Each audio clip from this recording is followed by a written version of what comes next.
ਮੇਰੀ ਡਿਸਕਸ਼ਨ ਹੋਈ ਆ। ਮੈਂ ਤਕਰੀਬਨ ਸਾਰੇ ਇਹਨਾਂ ਨੂੰ ਲੀਡਰਸ਼ਿਪ ਨੂੰ ਮੈਂ ਜਾਣਦਾ। ਉਹਨਾਂ ਨੇ ਕੱਲੇ ਪੁਆਇੰਟ ਤੇ ਡਿਸਕਸ਼ਨ ਕੀਤੀ ਆ। ਉਹਦੇ ਵਿੱਚ ਉਹ ਜਵਾਬਦੇਹੀ ਉਹਨਾਂ ਦੀ ਨਹੀਂ ਬਣਦੀ ਸੀ ਤੇ ਖੇਤੀਬਾੜੀ ਮੰਤਰੀ ਤੋਮਰ ਉਹਦੇ ਤੇ ਐਗਰੀ ਕਰਕੇ ਜਾਂਦੇ ਰਹੇ ਨੇ। ਉਸ ਤੋਂ ਬਾਅਦ ਇਹ ਨਹੀਂ ਰੱਬ ਜਾਣਦਾ ਕਿਹੜੀ ਪਾਵਰ ਉਹਨਾਂ ਨੂੰ ਜਾ ਕੇ ਕਹਿੰਦੀ ਆ ਵੀ ਨਹੀਂ ਇਸ ਤਰ੍ਹਾਂ ਬਣਨਾ। ਇਮੀਡੀਏਟਲੀ ਕਰਕੇ ਉਹਨੂੰ ਤੁਸੀਂ ਕਾਨੂੰਨ ਦਾ ਰੂਪ ਦੇ ਦੇਣਾ, ਐਕਟ ਬਣਾ ਦੇਣਾ, ਫਿਰ ਉਹਨੂੰ ਬਿੱਲਾਂ ਨੂੰ ਆਰਡੀਨੈਂਸ, ਬਿੱਲ ਤੇ ਐਕਟ, ਇਹ ਤਿੰਨਾਂ ਚੀਜ਼ਾਂ ਤੁਸੀਂ ਗੈਰ ਕਾਨੂੰਨੀ ਢੰਗ ਦੇ ਨਾਲ ਕੀਤੀਆਂ। ਜਿਹੜੀ ਐਗਰੀਕਲਚਰ ਵਿਸ਼ਾ ਹੈਗਾ ਇਹ ਸਟੇਟ ਸਬਜੈਕਟ ਹੈ। ਬਿਨਾਂ ਡਿਸਕਸ਼ਨ ਕਰਨ ਤੋਂ ਵੌਇਸ ਕਾਲ ਦੇ ਉੱਪਰ ਉਹਨਾਂ ਨੂੰ ਪਾਸ ਕੀਤਾ। ਹੁਣ ਜਿਹੜਾ ਇਹਨਾਂ ਨੇ ਕਾਰਪੋਰੇਟ ਸਿਸਟਮ ਲਿਆਉਣ ਦੀ ਕੋਸ਼ਿਸ਼ ਕੀਤੀ ਆ ਉਹ ਸਿਰਫ ਇੰਨਾ ਹੀ ਆ ਵੀ ਠੇਕੇ ਤੇ ਕੋਈ ਚੀਜ਼ ਦੇ ਦਿਓ। ਉਹਦੇ ਵਿੱਚੋਂ ਸਿੱਧੀ ਗੱਲ ਹੈਗੀ ਆ ਵੀ ਪੈਸੇ ਖਾਣੇ ਬੜੇ ਸੌਖੇ ਨੇ। ਹੁਣ ਸਭ ਤੋਂ ਵੱਡੀ ਗੱਲ ਤਾਂ ਮੈਂ ਤਾਂ ਪਰਸਨਲੀ ਇਸ ਗੱਲ ਨੂੰ ਕਹਿੰਦਾ, ਜਿਹੜੇ FCI ਨੂੰ ਡਿਸਮੈਂਟਲ ਕਰਨਾ ਤੇ ਉਹਦੀਆਂ ਜਿਹੜੀਆਂ ਪ੍ਰਾਪਰਟੀਜ਼ ਨੂੰ ਵੇਚਣਾ, ਇੱਕ ਮੈਨੂੰ ਲੱਗਦਾ ਦੇਸ਼ ਧਰੋਹ ਵਰਗੀ ਗੱਲ ਹੈਗੀ ਆ। ਇਸ ਤੋਂ ਵੱਡਾ ਕੋਈ ਦੇਸ਼ ਧਰੋਹ ਨਹੀਂ ਹੋ ਸਕਦਾ। ਤੇ ਜਿਹੜਾ ਸਾਡਾ ਮੁਲਕ ਆ ਇਹ ਖੇਤੀਬਾੜੀ ਤੇ ਨਿਰਧਾਰਿਤ ਆ। ਜਿਹਦੀ ਨੈਸ਼ਨਲ ਇਨਕਮ ਖੇਤੀਬਾੜੀ ਤੇ ਡਿਪੈਂਡ ਕਰਦੀ ਆ ਤੇ ਇਹਦਾ 70-80% ਜਿਹੜੀ ਪਾਪੂਲੇਸ਼ਨ ਆ ਖੇਤੀਬਾੜੀ ਤੇ ਡਿਪੈਂਡ ਕਰਦੀ ਆ। ਜਦੋਂ ਅਸੀਂ ਕਿਸੇ ਬੰਦੇ ਨੂੰ ਕਹਿ ਦਾਂਗੇ ਤੂੰ ਜਿੰਨਾ ਮਰਜ਼ੀ ਖਰੀਦ ਲਾ, ਤੇ ਜਦੋਂ ਮਰਜ਼ੀ ਤੇਰੇ ਤੇ ਕੋਈ ਪਾਬੰਦੀ ਕੋਈ ਨਹੀਂ ਹੈਗੀ ਕਿ ਤੂੰ ਇਹਨੂੰ ਜਦੋਂ ਮਰਜ਼ੀ ਆਪਦੇ ਜ਼ਖੀਰੇ ਦੇ ਵਿੱਚੋਂ ਕੱਢੇ ਜਾਂ ਨਾ ਕੱਢੀ, ਉਹ ਕਹੂਗਾ ਜੀ ਮੈਂ ਖਰੀਦੀ ਹੈ, ਮੇਰੇ ਪੈਸਿਆਂ ਦੀ ਖਰੀਦੀ ਆ, ਮੇਰੇ ਸਟੋਰ ਦੇ ਵਿੱਚ ਪਈ ਆ, ਤੁਹਾਡਾ ਕੀ ਜਾਂਦਾ।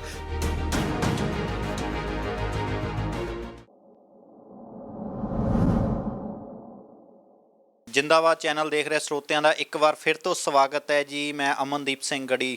ਸੋ ਗੱਲ ਕਰਾਂਗੇ ਅੱਜ ਆਪਾਂ ਖੇਤੀ ਕਾਨੂੰਨਾਂ ਬਾਰੇ। ਲਗਾਤਾਰ ਦਿੱਲੀ ਦੀਆਂ ਬਰੂਹਾਂ ਤੇ 10 ਮਹੀਨਿਆਂ ਤੋਂ ਵੱਧ ਦੇ ਸਮੇਂ ਤੋਂ ਜਿਹੜੇ ਕਿਸਾਨ ਬੈਠੇ ਹੋਏ ਨੇ, ਮੰਗ ਲਈ ਕੀਤੀ ਹੋਈ ਉਹਨਾਂ ਨੇ ਕਿ ਜਿਹੜੇ ਖੇਤੀ ਕਾਨੂੰਨ ਸਰਕਾਰ ਕਹਿੰਦੀ ਹੈ ਕਿ ਚਿੱਟੇ ਕਾਨੂੰਨ ਆ, ਕਿਸਾਨ ਕਹਿੰਦੇ ਆ ਕਾਲੇ ਕਾਨੂੰਨ ਆ। ਸੋ ਗੱਲ ਕਰ ਲਈ, ਜਿਹੜੇ ਕਿਸਾਨ ਆ ਉਹ ਵੀ ਲੰਬੇ ਸਮੇਂ ਤੋਂ ਖੇਤੀ ਕਰਦੇ ਆ ਰਹੇ, ਉਹਨਾਂ ਦੇ ਬਜ਼ੁਰਗ ਵੀ ਖੇਤੀ ਕਰਦੇ ਰਹਿੰਦੇ। ਜਿਹੜੇ ਸਾਡੇ ਕਿਸਾਨੀ ਲੀਡਰ ਆ ਉਹ ਵੀ ਬਹੁਤ ਜ਼ਿਆਦਾ ਪੜ੍ਹੇ ਲਿਖੇ, ਉਹਨਾਂ ਨੇ ਕਾਫੀ ਸਟੱਡੀ ਕਰਨ ਤੋਂ ਬਾਅਦ ਇਹਨਾਂ ਨੂੰ ਕਾਲੇ ਕਾਨੂੰਨ ਕਰਾਰ ਦਿੱਤਾ ਆ। ਪਰ ਸਰਕਾਰ ਹੋਰ ਕੁਛ ਕਹਿ ਰਹੀ ਆ।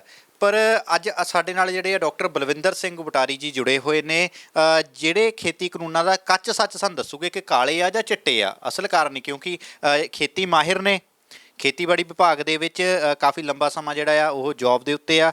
ਸੋ ਇਹਨਾਂ ਨਾਲ ਆਪਾਂ ਗੱਲਬਾਤ ਕਰਾਂਗੇ, ਸਾਰੀ ਸੱਚਾਈ ਬਾਰੇ ਜਾਣਾਂਗੇ ਕਿ ਕਿਉਂ ਸਰਕਾਰ ਜਿਹੜੀ ਆ ਉਹ ਖੇਤੀ ਕਾਨੂੰਨ ਵਾਪਸ ਨਹੀਂ ਲੈਣਾ ਚਾਹੁੰਦੀ, ਇਹਦੇ ਪਿੱਛੇ ਸਮੱਸਿਆ ਕੀ ਆ ਰਹੀ ਆ ਤੇ ਕਿਸਾਨ ਖੇਤੀ ਕਾਨੂੰਨ ਵਾਪਸ ਕਿਉਂ ਕਰਵਾਉਣਾ ਚਾਹੁੰਦੇ। ਸੋ ਸਭ ਤੋਂ ਪਹਿਲਾਂ ਬਟਾਰੀ ਸਾਹਿਬ ਜੀ ਸਵਾਗਤ ਹੈ ਜੀ ਸਾਡੇ ਚੈਨਲ ਉੱਤੇ ਜੀ। ਬਹੁਤ ਬਹੁਤ ਧੰਨਵਾਦ ਅਮਨਦੀਪ ਸਿੰਘ, ਤੁਹਾਡੇ ਚੈਨਲ ਦਾ, ਜਿੰਦਾਬਾਦ ਚੈਨਲ ਦਾ। ਪਹਿਲਾਂ ਤਾਂ ਜਿਹੜਾ ਤੁਹਾਡਾ, ਤੁਸੀਂ ਇਸ ਚੀਜ਼ ਨੂੰ ਬੜਾ ਤੁਹਾਡਾ ਧੰਨਵਾਦ ਕਿ ਹਾਈਲਾਈਟ ਕਰਨ ਦੀ ਕੋਸ਼ਿਸ਼ ਕੀਤੀ ਆ। ਬੇਸ਼ੱਕ ਇਹ 1.5 ਸਾਲ ਤੋਂ ਹਾਈਲਾਈਟ ਇਹ ਜਿਹੜੀ ਪ੍ਰੋਬਲਮ ਮੇਨ ਆਈ ਹੋਈ ਆ, ਬੜਾ ਵੱਡਾ ਕ੍ਰਾਈਸਿਸ ਸਾਰੇ ਦੇਸ਼ ਦੇ ਵਿੱਚ ਹੀ ਬਣਿਆ ਹੋਇਆ, ਉਹਨੂੰ ਤੁਸੀਂ ਹਾਈਲਾਈਟ ਕਰਨ ਦੀ ਕੋਸ਼ਿਸ਼ ਕੀਤੀ ਆ। ਜੇ ਇਹਨਾਂ ਆਪਾਂ ਰੰਗਾਂ ਦੇ ਵਿੱਚੋਂ ਨਾ ਜਾਈਏ, ਚਿੱਟੇ ਜਾਂ ਕਾਲੇ ਤੋਂ ਪਿਛੜੀਏ, ਜੇ ਪਿਛੋਕੜ ਦੇ ਵਿੱਚ ਜਾਈਏ ਜਿਹੜੀ ਖੇਤੀਬਾੜੀ ਦਾ, ਅਸੀਂ ਪਹਿਲੀ, ਦੂਜੀ, ਤੀਜੀ, ਚੌਥੀ, 5ਵੀਂ, 6ਵੀਂ ਦੇ ਵਿੱਚ ਪੜ੍ਹਦੇ ਰਹੇ ਹਾਂ। ਅਤੇ ਜਿਹੜਾ ਸਾਡਾ ਮੁਲਕ ਆ ਇਹ ਖੇਤੀਬਾੜੀ 'ਤੇ ਨਿਰਧਾਰਿਤ ਆ, ਜਿਹਦੀ ਨੈਸ਼ਨਲ ਇਨਕਮ ਖੇਤੀਬਾੜੀ 'ਤੇ ਡਿਪੈਂਡ ਕਰਦੀ ਆ। ਅਤੇ ਇਹਦਾ 70-80% ਜਿਹੜੀ ਪਾਪੂਲੇਸ਼ਨ ਆ ਖੇਤੀਬਾੜੀ 'ਤੇ ਡਿਪੈਂਡ ਕਰਦੀ ਆ। ਇਹਦਾ ਮਤਲਬ ਸਾਡੀ ਜਿਹੜੀ ਟੋਟਲ ਇੰਪਲਾਇਮੈਂਟ ਆ ਉਹਦੇ ਵਿੱਚ ਜਿਹੜੀ ਹੈਗੀ ਆ ਸਾਡੀ ਖੇਤੀਬਾੜੀ ਦਾ ਰੋਲ ਆ। ਖੇਤੀਬਾੜੀ ਪ੍ਰੋਫੈਸ਼ਨ ਕਹਿ ਲਓ, ਖੇਤੀਬਾੜੀ ਕਿੱਤਾ ਕਹਿ ਲਓ। ਉਸ ਤੋਂ ਬਾਅਦ ਵਿੱਚ ਅਸੀਂ ਥੋੜ੍ਹਾ ਜਿਹਾ ਹੋਰ ਅੱਗੇ ਆ ਜਾਈਏ ਤਾਂ ਜਿਹੜਾ ਗ੍ਰੀਨ ਰੈਵੋਲੂਸ਼ਨ ਦੇ ਵਿੱਚ, ਜਾਂ ਉਸ ਤੋਂ ਬਾਅਦ ਜਿਹਦੀ ਇਮੀਡੀਏਟਲੀ ਮੈਕੇਨਾਈਜੇਸ਼ਨ ਆਫ ਐਗਰੀਕਲਚਰ ਹੋਈ ਆ, ਉਹਦੇ ਵਿੱਚ ਸਾਡਾ ਬਹੁਤ ਸਾਰਾ ਹਿੱਸਾ ਜਿਹੜਾ ਲੇਬਰ ਦਾ ਸੀਗਾ ਉਹਦੇ ਵਿੱਚੋਂ ਅਨਐਮਪਲਾਇਡ ਹੋ ਗਿਆ। ਅਤੇ ਹੁਣ ਜਦੋਂ ਕਿ ਅਸੀਂ ਹਰ ਬੰਦਾ ਗੱਲ ਕਰਦਾ ਕਿ ਅਨਐਮਪਲਾਇਮੈਂਟ ਦੀ ਗੱਲ ਕਰੀਏ, ਜਿਹੜੇ ਵੀ ਸੈਕਟਰ ਦੇ ਵਿੱਚ ਕਰੀਏ, ਚਾਹੇ ਕੋਈ ਸੈਕਟਰ ਆ ਉਹਦੇ ਵਿੱਚ ਅਨਐਮਪਲਾਇਮੈਂਟ ਆ, ਜਿਹੜਾ ਇਹਦੇ ਵਿੱਚ ਬਹੁਤ ਵੱਡਾ ਹਿੱਸਾ ਅਬਜ਼ੋਰਬ ਹੁੰਦਾ ਸੀ ਉਹਨੂੰ ਅਸੀਂ ਇੱਕ ਪਾਸੇ ਕਰ ਰਹੇ ਹਾਂ। ਹੁਣ ਆਪਾਂ ਗੱਲ ਕਰੀਏ ਜਿਹੜੇ ਪ੍ਰੈਜ਼ੈਂਟਲੀ ਇਹ ਜਿਹੜੇ ਕਾਨੂੰਨ ਆਪਾਂ ਕਹਿੰਦੇ ਆ, ਇਹਨਾਂ ਨੂੰ ਕਾਲੇ ਕਹਿ ਲਈਏ ਜਾਂ ਕੁਛ ਹੋਰ ਕਹਿ ਲਈਏ, ਤਾਂ ਇਹਦੇ ਵਿੱਚ ਜੇ ਇਹਨੂੰ ਆਪਾਂ ਵਿਸ਼ਲੇਸ਼ਣ ਕਰੀਏ ਤਾਂ ਇਹਦੇ ਵਿੱਚ ਪਹਿਲੇ ਨੰਬਰ ਇੱਕ ਸਭ ਤੋਂ ਵੱਡੀ ਗੱਲ ਤਾਂ ਜੇ ਇਹਨੂੰ ਆਪਾਂ ਖੇਤੀਬਾੜੀ ਕਿਸਾਨਾਂ ਦੇ ਹਿਸਾਬ ਨਾਲ ਨਾ ਵੀ ਲਈਏ ਤਾਂ ਅਨਐਮਪਲਾਇਮੈਂਟ ਬਹੁਤ ਵੱਡੀ, ਜਿਹੜੀ ਕਿ ਸਾਡੀ ਲੇਬਰ ਦਾ ਬਹੁਤ ਹਿੱਸਾ, ਇੰਡਸਟਰੀ ਸਾਡੀ ਇੰਨੀ ਡਿਵੈਲਪ ਨਹੀਂ ਹੋ ਰਹੀ ਜਿਹੜੀ ਕਿ ਐਡੀ ਵੱਡੀ ਜਿਹੜੀ ਲੇਬਰ ਨੂੰ ਅਬਜ਼ੋਰਬ ਕਰ ਲੂਗੀ। ਹੁਣ ਆਪਾਂ ਗੱਲ ਕਰੀਏ ਜਿਹੜੇ ਪਹਿਲੇ ਕਾਨੂੰਨ ਹੈਗਾ, ਇਸ ਤੋਂ ਕੰਮ ਕੀ ਚੱਲਦਾ ਹੈਗਾ, ਜਿਹੜੀ ਸਾਡੇ ਬਹੁਤ ਲੰਬੇ ਸਮੇਂ ਤੋਂ MSP ਚੱਲਦੀ ਆ। MSP ਕੀ ਹੁੰਦੀ ਆ? ਘੱਟੋ ਘੱਟ ਜਿਹੜੀ ਕੀਮਤ ਆ, ਜੇ ਤੁਹਾਡੀ ਕਿਤੇ ਨਹੀਂ ਵਿਕਦੀ ਕੋਈ ਪ੍ਰੋਡਿਊਸ ਆ ਤਾਂ ਉਹਨੂੰ ਸਰਕਾਰ ਵਚਨਬੱਧ ਹੁੰਦੀ ਆ ਕਿ ਉਹਨੂੰ ਤੁਸੀਂ ਖਰੀਦਣੀ ਆ।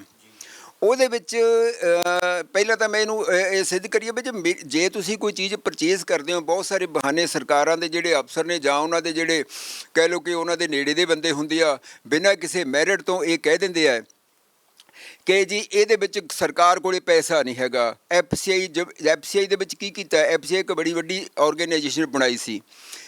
ਕਿਸ ਕਿਸਮ ਦੀ ਬਣਾਈ ਸੀ? ਕਿਉਂਕਿ ਮੈਨੂੰ ਪਰਚੇਜ਼ ਕਰੇ, ਪਬਲਿਕ ਡਿਸਟ੍ਰੀਬਿਊਸ਼ਨ ਸਿਸਟਮ ਦੇ ਵਿੱਚ ਉਸੇ ਫੂਡ ਨੂੰ ਆਪਦੇ ਕੰਟਰੋਲ ਥੱਲੇ ਸਰਕਾਰ ਜਿਹੜੀ ਅੱਗੇ ਲੋਕਾਂ ਦੇ ਵਿੱਚ ਵੰਡੇ।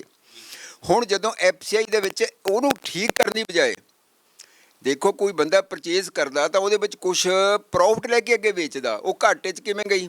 ਦੇਖੋ ਜਿਹੜਾ ਸਰਕਾਰ ਦਾ ਕਰਪਟ ਸਿਸਟਮ ਆ, ਲੀਡਰਸ਼ਿਪ ਲੈਵਲ ਤੇ ਹੋਵੇ, ਬਿਊਰੋਕਰੇਟ ਲੈਵਲ ਤੇ ਹੋਵੇ, ਅਫਸਰ ਲੈਵਲ ਤੇ, ਉਹਨੂੰ ਦੂਰ ਕਰਨ ਦੀ ਬਜਾਏ ਐਫਸੀਆਈ ਨੂੰ ਡਿਸਮੈਂਟਲ ਕਰਨਾ ਸ਼ੁਰੂ ਕਰਤਾ। ਹੁਣ ਇਹਦੇ ਵਿੱਚ ਜਿਹੜੀਆਂ ਉਹਦੇ ਵਿੱਚ ਜਦੋਂ ਉਹ ਰਹਿਣਾ ਨਹੀਂ ਤਾਂ ਇਹਦਾ ਮਤਲਬ ਉਹਨੂੰ ਪਰਚੇਜ਼ ਦੇ ਵਿੱਚ ਹੁੰਦਾ। ਦੇਖੋ ਮੈਂ ਹੁਣ 20 ਰੁਪਏ ਕਿਲੋ ਨੂੰ ਕਣਕ ਖਰੀਦਦਾ, ਉਹਦੇ ਵਿੱਚ ਵੈਲਿਊ ਐਡੀਸ਼ਨ ਕਰਕੇ ਜਿਹੜਾ ਮੈਂ ਉਹਦੇ ਵਿੱਚੋਂ ਵੱਧ ਬਿਸਕੁਟ ਬਣਾਵਾਂ, ਆਟਾ ਬਣਾਵਾਂ, ਸੂਜੀ ਬਣਾਵਾਂ, ਉਹਦੇ ਵਿੱਚੋਂ ਵੱਧ ਤੇ ਮੋਲੂ, ਮੈਂ ਘਾਟੇ 'ਚ ਕਿਹੜੇ ਹਿਸਾਬ ਨਾਲ ਜਾਊਂਗਾ? ਹੁਣ ਜਿਹੜਾ ਇਹਨਾਂ ਨੇ ਕਾਰਪੋਰੇਟ ਸਿਸਟਮ ਲਿਆਉਣ ਦੀ ਕੋਸ਼ਿਸ਼ ਕੀਤੀ ਆ, ਉਹ ਸਿਰਫ ਇੰਨਾ ਹੀ ਆ ਵੀ ਠੇਕੇ 'ਤੇ ਕੋਈ ਚੀਜ਼ ਦੇ ਦਿਓ। ਉਹਦੇ ਵਿੱਚੋਂ ਸਿੱਧੀ ਗੱਲ ਹੈਗੀ ਆ ਵੀ ਪੈਸੇ ਖਾਣੇ ਬੜੇ ਸੌਖੇ ਨੇ, ਕਿਉਂਕਿ ਮੇਰਾ ਵਿੱਚ ਨਾ ਕੋਈ ਬਿੱਲ ਆਉਣਾ, ਨਾ ਕੋਈ ਮੈਂ ਕਾਗਜ਼ ਭਰਨਾ, ਨਾ ਮੇਰਾ ਕੋਈ ਉਹਦੇ ਵਿੱਚ ਕੋਈ ਕਿਸੇ ਕਿਸਮ ਦਾ ਦਸਤਖਤ ਕਿਤੇ ਹੋਣੇ ਨੇ। ਹੁਣ ਜੇ ਫਰਜ਼ ਕੀਤਾ ਜਿਹਨੂੰ ਕਹਿੰਦੇ ਜੀ ਕਾਰਪੋਰੇਟ ਤੋਂ ਬਗੈਰ ਹੋ ਨਹੀਂ ਸਕਦਾ, ਤਾਂ ਕਾਰਪੋਰੇਟ ਜਿਹੜੀ ਹੈਗੀ ਆ ਪੈਸੇ ਕਿੱਥੋਂ ਲੈਂਦੀ ਆ? ਪੈਸੇ ਸਾਡੇ ਬੈਂਕਿੰਗ ਸੈਕਟਰ ਤੋਂ ਲੈਂਦੀ ਆ। ਕੀ ਉਹੀ ਜਿਹੜੀ ਸਰਕਾਰ ਆ ਐਫਸੀਆਈ ਰਾਹੀਂ ਜਾਂ ਮੇਰੇ ਰਾਹੀਂ ਜਾਂ ਕਿਸੇ ਹੋਰ ਰਾਹੀਂ ਵੀ ਜਿਹੜੀ ਵੀ ਆਪਾਂ ਆਰਗੇਨਾਈਜ਼ ਬਣਾਵਾਂਗੇ, ਉਹਨਾਂ ਨੂੰ ਕੀ ਲੈ ਕੇ ਉਹ ਸਟੋਰੇਜ ਨਹੀਂ ਬਣਾ ਸਕਦੀ? ਜਦ ਉਹਨੇ ਚੀਜ਼ ਉਹ ਘੱਟ 'ਤੇ ਲੈ ਲਈ, ਉਹਦੇ ਵਿੱਚ ਕੁਛ ਵੈਲਿਊ ਐਡੀਸ਼ਨ ਕੀਤੀ ਜਾਂ ਐਜ ਸੱਚ ਵੀ ਵੇਚਤੀ, ਤਾਂ ਉਹਦੇ ਵਿੱਚ ਕੋਈ ਪ੍ਰੋਫਿਟ ਆਉਣਾ, ਇਹਦਾ ਮਤਲਬ ਉਹਦੇ ਵਿੱਚ ਨੈਸ਼ਨਲ ਇਨਕਮ ਦੇ ਵਿੱਚ ਵਾਧਾ ਹੋ ਸਕਦਾ। ਹੁਣ ਉਹਨਾਂ ਨੇ ਕੀ ਕਰਨਾ ਸ਼ੁਰੂ ਕੀਤਾ? ਸਿਰਫ ਇਹਦੇ ਵਿੱਚ ਹੈਗੇ ਆ ਕਰਪਟ ਸਿਸਟਮ ਨੂੰ ਬੜਾਵਾ ਦੇਣ ਵਾਸਤੇ ਜਾਂ ਕੁਛ ਬੰਦਿਆਂ ਨੂੰ ਇਹਦੇ ਵਿੱਚ ਜਿਹੜਾ ਮੁਨਾਫਾ ਪਹੁੰਚਾਉਣ ਵਾਸਤੇ ਉਹਦੇ ਵਿੱਚ ਇਹ ਕੰਮ ਕੀਤੀ ਜਾ ਸਕਦੀ ਆ। ਦੂਸਰੀ ਗੱਲ, ਸਭ ਤੋਂ ਪਹਿਲਾ ਵੇਲਾ ਜਿਹੜਾ APMC ਜਿਹੜਾ ਸਾਡਾ ਪਰਚੇਜ਼ ਸਿਸਟਮ ਚੱਲਦਾ ਹੈਗਾ ਪੰਜਾਬ ਦੇ ਵਿੱਚ ਸਭ ਤੋਂ ਵਧੀਆ। ਇਹਦੇ ਵਿੱਚ ਕਿਉਂਕਿ ਸਾਰੀ ਦੁਨੀਆ ਇਸ ਵੇਲੇ ਇਸ ਗੱਲ ਦੇ ਵਿੱਚ ਬੜੀ ਮਾਹਰ ਹੋ ਚੁੱਕੀ ਆ, ਉਹਨੂੰ ਉਹਦੇ 'ਤੇ ਬਹੁਤਾ ਐਕਸਪਲੇਨ ਕਰਨ ਦੀ ਲੋੜ ਨਹੀਂ ਹੈਗੀ।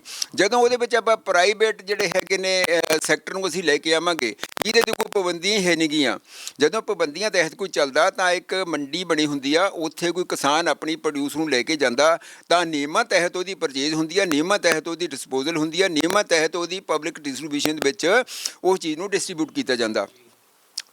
ਹੁਣ ਜਦੋਂ ਪ੍ਰਾਈਵੇਟ ਸੈਕਟਰ ਆਊਗਾ, ਹੁਣ ਨਾਲ ਦੀ ਨਾਲ ਹੀ ਉਹਨਾਂ ਨੂੰ ਹੈਗਾ ਟ੍ਰੇਡਿੰਗ ਸੈਂਟਰ ਦੇ ਕਮਰਸ ਸੈਂਟਰ ਟ੍ਰੇਡਿੰਗ ਕਰਤਾ, ਉਹ ਜਿੰਨਾ ਮਰਜ਼ੀ ਵੀ ਸਟੋਰੇਜ ਕਰ ਸਕਦਾ। ਸਟੋਰੇਜ ਅੱਗੇ ਕੀ ਹੁੰਦਾ ਸੀਗਾ ਵੀ ਇਸ ਚੀਜ਼ ਤੋਂ ਵੱਧ ਕੋਈ ਕੋਮੋਡਿਟੀ ਨੂੰ ਉਹਨੂੰ ਉਹ ਪਰਚੇਜ਼ ਨਹੀਂ ਕਰ ਸਕਦਾ ਜਾਂ ਸਟੋਰ ਨਹੀਂ ਕਰ ਸਕਦਾ।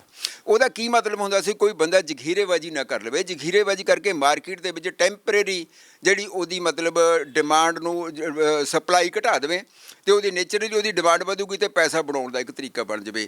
ਉਹਦੇ ਵਿੱਚ ਜਿਹੜਾ ਹੈਗਾ ਹੁਣ ਇਹ ਵੀ ਇੱਕ ਕਰਪਸ਼ਨ ਦਾ ਹਿੱਸਾ।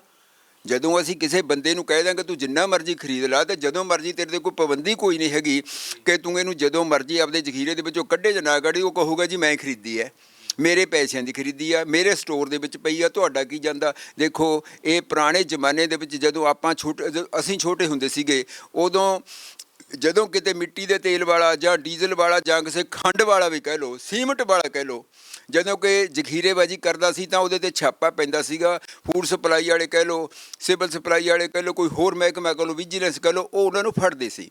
ਇਹਦਾ ਮਤਲਬ ਹੁਣ ਕੀ ਕੀਤਾ? ਜ਼ਖੀਰੇਬਾਜ਼ੀ ਨੂੰ ਜਿਹੜੀ ਕਿ ਅੱਗੇ ਸਮਗਲਿੰਗ ਸਮਝਿਆ ਜਾਂਦਾ ਸੀ, ਅੱਗੇ ਇੱਕ ਉਹਨੂੰ ਫਾਲਟ ਸਮਝਿਆ ਜਾਂਦਾ ਸੀਗਾ ਜਾਂ ਇੱਕ ਗੈਰ ਕਾਨੂੰਨੀ ਕੰਮ ਸਮਝਿਆ ਜਾਂਦਾ ਸੀ, ਉਹਨੂੰ ਉਹਨਾਂ ਨੇ ਕਾਨੂੰਨੀ ਰੂਪ ਦਿੱਤਾ, ਜਿਹੜਾ ਕਿ ਨੈਸ਼ਨਲ ਲੈਵਲ 'ਤੇ ਅਸੀਂ ਸੋਚੀਏ ਕਿ ਸਿਟੀਜ਼ਨ ਦੇ ਤੌਰ 'ਤੇ ਇੱਕ ਬਹੁਤ ਵੱਡੀ ਆਉਣ ਵਾਲੇ ਸਾਡੇ ਸਮਾਜ ਲਈ ਘਾਤਕ ਸਿੱਧ ਹੋ ਸਕਦਾ। ਅਤੇ ਜਦੋਂ ਦੂਸਰੀ ਗੱਲ ਆ ਗਈ ਇਹਦੇ ਵਿੱਚੋਂ, ਉਹ ਕਹਿੰਦੇ ਆ ਜੀ ਮਤਲਬ ਦੇਖੋ ਫਰਵਰੀ ਦੇ ਵਿੱਚ ਜਿਹੜੇ ਸਭ ਤੋਂ ਪਹਿਲਾਂ ਜਿਹੜੇ ਆਪਣੇ ਰਾਜੇਵਾਲ ਸਾਹਿਬ ਨੇ, ਉਹਨਾਂ ਨੇ ਇਹ ਸਾਡੀਆਂ ਪਾਰਟੀਆਂ ਦੇ ਵਿੱਚ ਲਿਆਤਾ ਸੀ ਕਿ ਆਹ ਚੀਜ਼ ਹੋਣ ਜਾ ਰਹੀ ਆ। ਫਿਰ ਇਹਨਾਂ ਨੇ ਹੁਣ ਉਹਦੀ ਆਪਾਂ ਜਿਸ ਢੰਗ ਨਾਲ ਇਹਨਾਂ ਨੇ ਇੰਟਰੋਡਿਊਸ ਕੀਤੇ ਨੇ, ਜੂਨ ਦੇ ਵਿੱਚ ਇਹਨਾਂ ਨੇ ਇੰਟਰੋਡਿਊਸ ਕੀਤਾ। ਜੂਨ ਦੇ ਵਿੱਚ ਜਿਹੜਾ ਸਾਡਾ ਕੋਵਿਡ ਸਿਸਟਮ ਆ ਉਹ ਪੀਕ 'ਤੇ ਸੀਗਾ। ਉਹਦੇ ਵਿੱਚ ਆਰਡੀਨੈਂਸ ਕੋਈ ਵੀ ਸਰਕਾਰ ਲੈ ਕੇ ਆਉਂਦੀ ਆ, ਉਹ ਇਸ ਕਰਕੇ ਲੈ ਕੇ ਆਉਂਦੇ ਪਾਰਲੀਮੈਂਟ ਸੈਸ਼ਨ ਅਜੇ ਚੱਲ ਨਹੀਂ ਰਿਹਾ, ਕਿਉਂਕਿ ਇਹਨਾਂ ਕਾਨੂੰਨਾਂ ਦੀ ਇਮੀਡੀਏਟਲੀ ਜ਼ਰੂਰਤ ਆ। ਇਸ ਕਰਕੇ ਆਪਾਂ ਫਾਰ ਦੀ ਟਾਈਮ ਬੀਇੰਗ ਉਹਨੂੰ ਆਰਡੀਨੈਂਸ ਨੂੰ ਕਰ ਲਓ।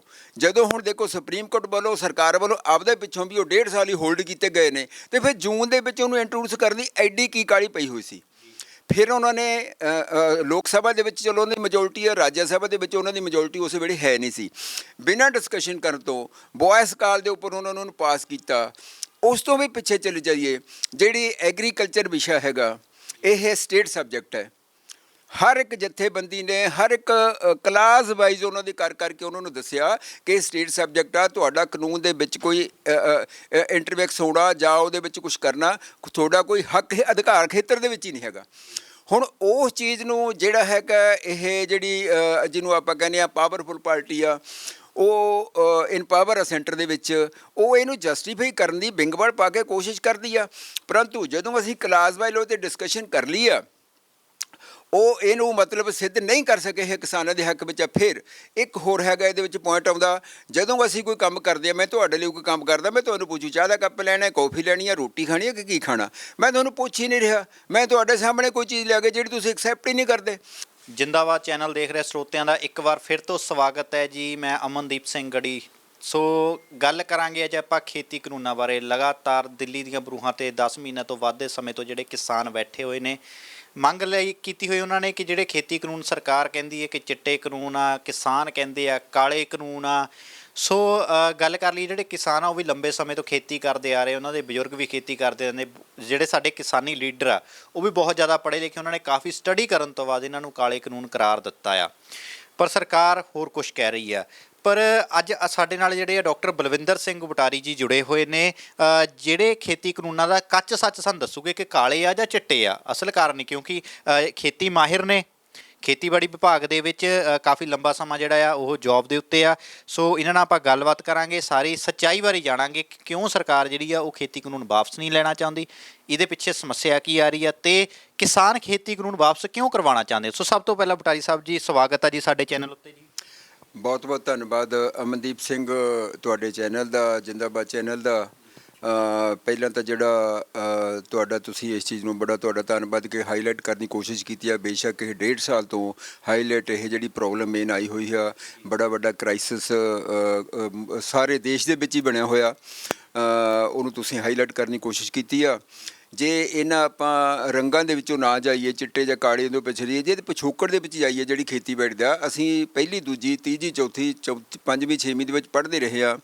ਅਤੇ ਜਿਹੜਾ ਸਾਡਾ ਮੁਲਕ ਆ ਇਹ ਖੇਤੀਬਾੜੀ 'ਤੇ ਨਿਰਧਾਰਿਤ ਆ। ਜੇ ਇਹਦੀ ਨੈਸ਼ਨਲ ਇਨਕਮ ਖੇਤੀਬਾੜੀ 'ਤੇ ਡਿਪੈਂਡ ਕਰਦੀ ਆ, ਅਤੇ ਇਹਦਾ 70-80% ਜਿਹੜੀ ਪਾਪੂਲੇਸ਼ਨ ਆ ਖੇਤੀਬਾੜੀ 'ਤੇ ਡਿਪੈਂਡ ਕਰਦੀ ਆ। ਇਹਦਾ ਮਤਲਬ ਸਾਡੀ ਜਿਹੜੀ ਟੋਟਲ ਐਮਪਲਾਇਮੈਂਟ ਆ ਉਹਦੇ ਵਿੱਚ ਜਿਹੜੀ ਹੈਗੀ ਆ ਸਾਡੀ ਖੇਤੀਬਾੜੀ ਦਾ ਰੋਲ ਆ। ਖੇਤੀਬਾੜੀ ਪ੍ਰੋਫੈਸ਼ਨ ਕਹਿ ਲਓ, ਖੇਤੀਬਾੜੀ ਕਿੱਤਾ ਕਹਿ ਲਓ। ਉਸ ਤੋਂ ਬਾਅਦ ਵਿੱਚ ਅਸੀਂ ਥੋੜ੍ਹਾ ਜਿਹਾ ਹੋਰ ਅੱਗੇ ਆ ਜਾਈਏ ਤਾਂ ਜਿਹੜਾ ਗ੍ਰੀਨ ਰੈਵੋਲੂਸ਼ਨ ਦੇ ਵਿੱਚ ਜਾਂ ਉਸ ਤੋਂ ਬਾਅਦ ਜਿਹਦੀ ਇਮੀਡੀਏਟਲੀ ਮੈਕੇਨਾਈਜੇਸ਼ਨ ਆਫ ਐਗਰੀਕਲਚਰ ਹੋਈ ਆ, ਉਹਦੇ ਵਿੱਚ ਸਾਡਾ ਬਹੁਤ ਸਾਰਾ ਹਿੱਸਾ ਜਿਹੜਾ ਲੇਬਰ ਦਾ ਸੀਗਾ ਉਹਦੇ ਵਿੱਚੋਂ ਅਨਐਮਪਲਾਇਡ ਹੋ ਗਿਆ।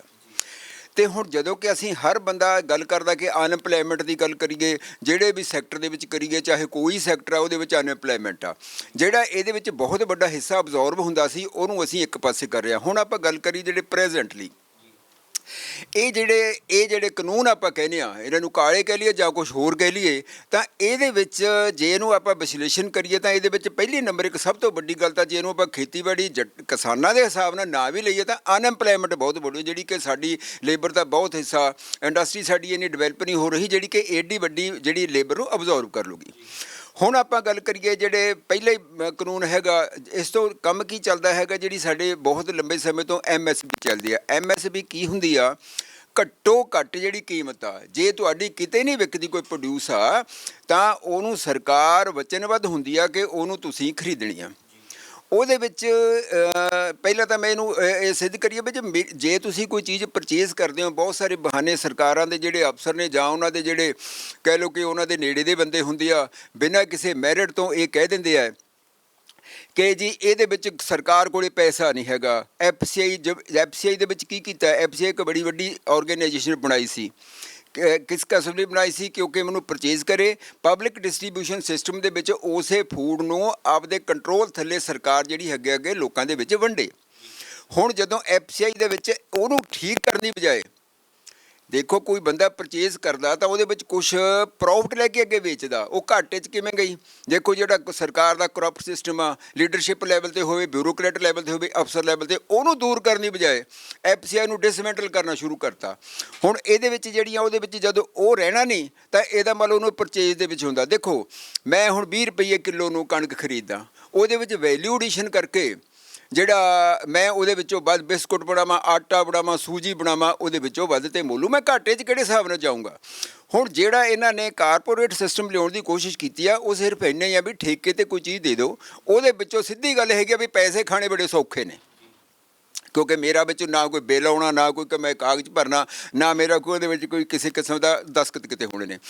ਹੁਣ ਜੇ ਫਰਜ਼ ਕੀਤਾ ਜਿਹਨੂੰ ਕਹਿੰਦੇ ਜੀ ਕਾਰਪੋਰੇਟ ਤੋਂ ਬਗੈਰ ਹੋ ਨਹੀਂ ਸਕਦਾ, ਤਾਂ ਕਾਰਪੋਰੇਟ ਜਿਹੜੀ ਹੈਗੀ ਆ ਪੈਸੇ ਕਿੱਥੋਂ ਲੈਂਦੀ ਆ?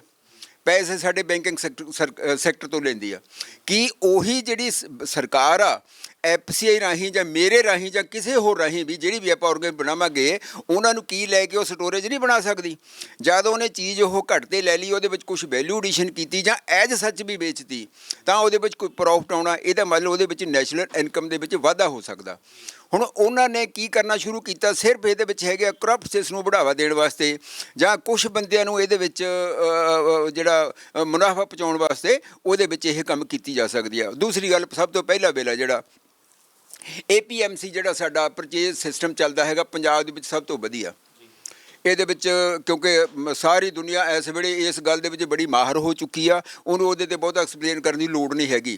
ਜਦੋਂ ਉਹਦੇ ਵਿੱਚ ਆਪਾਂ ਪ੍ਰਾਈਵੇਟ ਜਿਹੜੇ ਹੈਗੇ ਨੇ ਸੈਕਟਰ ਨੂੰ ਅਸੀਂ ਲੈ ਕੇ ਆਵਾਂਗੇ, ਜਿਹਦੇ 'ਤੇ ਕੋਈ ਪਾਬੰਦੀਆਂ ਹੀ ਹੈ ਨਹੀਂ ਗੀਆਂ, ਜਦੋਂ ਪਾਬੰਦੀਆਂ ਤਹਿਤ ਕੋਈ ਚੱਲਦਾ ਤਾਂ ਇੱਕ ਮੰਡੀ ਬਣੀ ਹੁੰਦੀ ਆ, ਉੱਥੇ ਕੋਈ ਕਿਸਾਨ ਆਪਣੀ ਪ੍ਰੋਡਿਊਸ ਨੂੰ ਲੈ ਕੇ ਜਾਂਦਾ ਤਾਂ ਨਿਯਮਾਂ ਤਹਿਤ ਉਹਦੀ ਪਰਚੇਜ਼ ਹੁੰਦੀ ਆ, ਨਿਯਮਾਂ ਤਹਿਤ ਉਹਦੀ ਡਿਸਪੋਜ਼ਲ ਹੁੰਦੀ ਆ, ਨਿਯਮਾਂ ਤਹਿਤ ਉਹਦੀ ਪਬਲਿਕ ਡਿਸਟਰੀਬਿਊਸ਼ਨ ਦੇ ਵਿੱਚ ਉਸ ਚੀਜ਼ ਨੂੰ ਡਿਸਟਰੀਬਿਊਟ ਕੀਤਾ ਜਾਂਦਾ।